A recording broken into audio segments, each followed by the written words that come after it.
To Infogot Swami channel. Infogot Swami channel के astrology के episodes में आप सबका हार्दिक स्वागत है।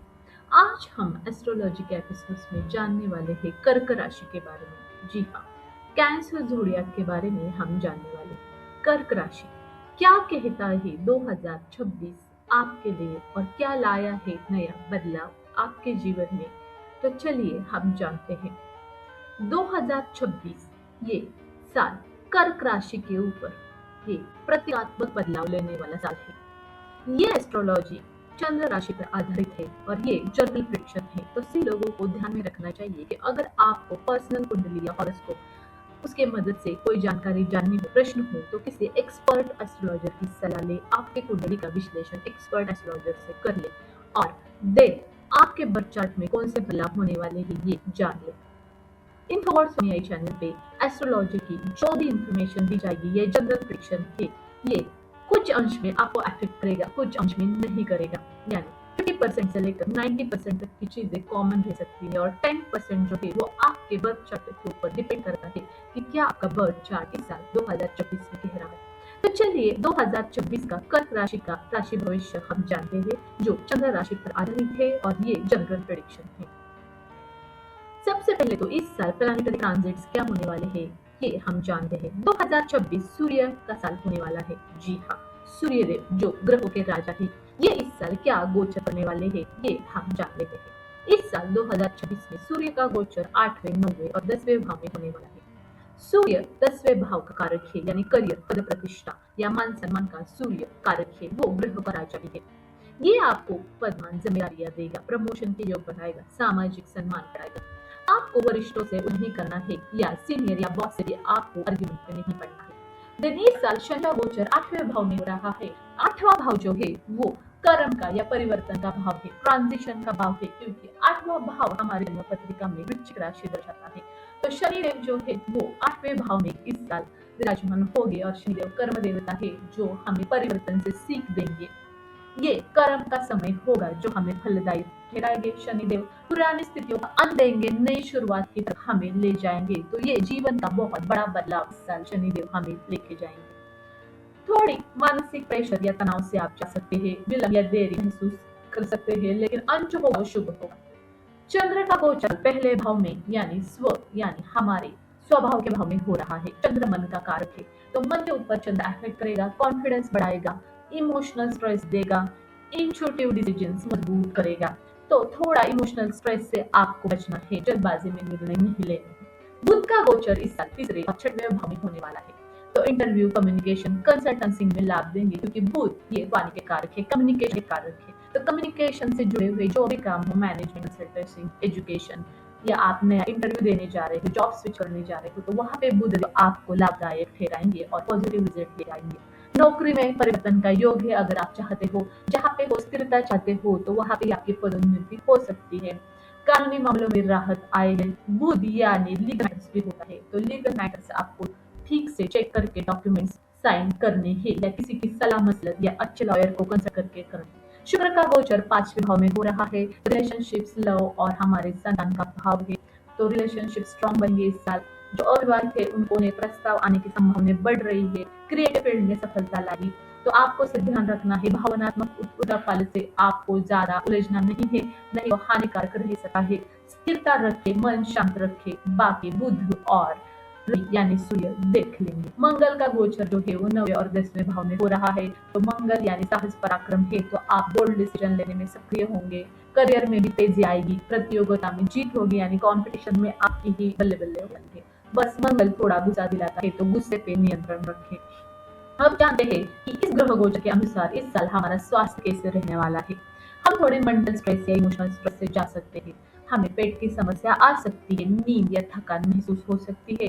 तो खाने पीने का ध्यान रखें, आहार विहार ठीक रखें, वॉकिंग या एक्सरसाइज करें और मन शांत रखने की प्रैक्टिस करें। पारिवारिक जीवन में और रिलेशनशिप में जिम्मेदारियां बढ़ेगी। माता पिता की या बूढ़ों की सेवा करें, देखभाल करनी पड़ेगी, उनकी थोड़ी तबीयत बिगड़ सकती है। घर या संपत्ति संबंधित के निर्णय आपको लेना जरूरी है, या ऐसा बदलाव आएगा कि आपको कुछ डिसीजन खुद से लेने पड़ जाए।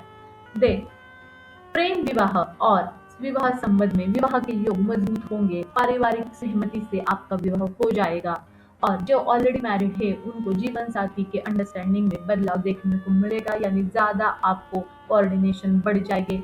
ओवरऑल आपके रिलेशनशिप में स्थिरता आने वाली है। ईगो टकराव ना करें, ईगो कंट्रोल में रखें। और आपके करियर, नौकरी, बिजनेस में क्या इस साल बदलाव होने वाले हैं। जो लोग ऑलरेडी जॉब में है उन्हें न्यू पोजीशन या प्रमोशन मिल सकता है। अगर आप न्यू जॉब ढूंढ रहे हो तो न्यू जॉब ऑफर लेटर मिलेगा और न्यू ज्वाइनिंग भी इस साल दिख रहा है।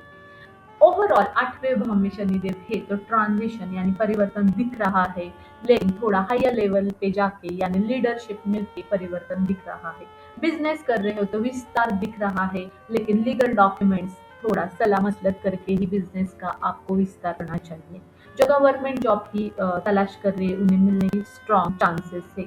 Management, consulting, health care, research, NGO, सेवा क्षेत्र में इस साल शनिदेव आपको मदद कराएंगे और सूर्यदेव आपको लक्ष्य की तरफ ले जाएंगे। ओवरऑल करियर हो, जॉब हो, व्यवसाय या बिजनेस हो, उन्नति दिख रही है। आपके सपने इस साल पूरे होने वाले हैं। बस ऑफिस पॉलिटिक्स से आपको दूर रहना है और अपने डिसीजन पे आपको फर्म या डिटर्मिनेंट रहना चाहिए। अप्रैल से लेकर सितंबर तक आपके सारे सपने जॉब या बिजनेस के बारे में पूरे होने वाले हैं। तो आर्थिक स्थिति इस साल कैसे रहने वाली है। रुका हुआ धन मिलने की संभावना है, इनकम में नए स्रोत बढ़ेंगे, पारिवारिक सपोर्ट मिलेगा, आपको प्रमोशन मिलेगी, न्यू जॉब मिलेगा, लीडरशिप मिलेगी तो अपने आप सैलरी बढ़ने वाली है। बिजनेस का विस्तार आप करने वाले हो तो अपने आप आपको बेनिफिट होने वाला है। मध्य वर्ष में खर्च बढ़ेंगे, यात्रा या स्वास्थ्य उसके वजह से भी आपका खर्चा बढ़ सकता है। ये साल विस्तार का साल है तो आर्थिक सुधारना आपको अप्रैल या सितंबर से बिटवीन थोड़ा स्ट्रगल दिखेगा, लेकिन उसके बाद आप धीरे धीरे आर्थिक सुधारणाएं दिखना शुरू हो जाएगा। तो ये साल ओवरऑल आपका परिवर्तन का साल रहने वाला है कर्क राशि। तो क्या करे उपाय जो आपके मन मुताबिक आपको फल दे।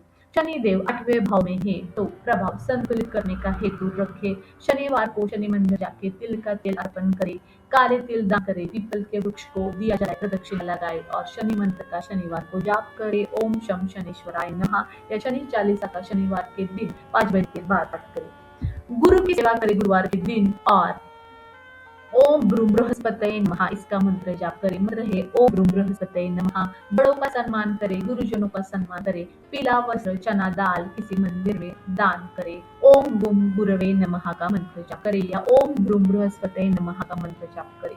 किसी को अपने गुरु माना है तो उनका नाम स्मरण करे और उनका दर्शन ले गुरुवार के दिन या हर रोज।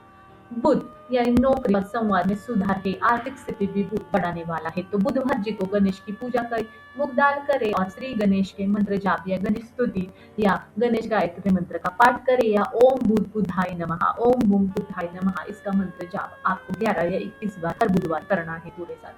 शुक्र दिन यानी प्रेम और संबंध में संतुलन लाने वाला दिन है तो शुक्रवार के दिन आप सुगंधित पुष्प किसी भी मंदिर जाके अर्पण करने हैं और मीठा दान देना है और वाणी शुद्ध रखनी है। ओवरऑल कर्क राशि ये राशि आपको परिवर्तन, प्रगति और आत्म विकास के लिए आगे लेने वाली ये साल रहने वाला है। तो ये ओवरऑल आपका उन्नति और सक्सेस का ईयर रहने वाला है। बस आपको थोड़े से बैलेंस के साथ इस परिवर्तन को देखना चाहिए।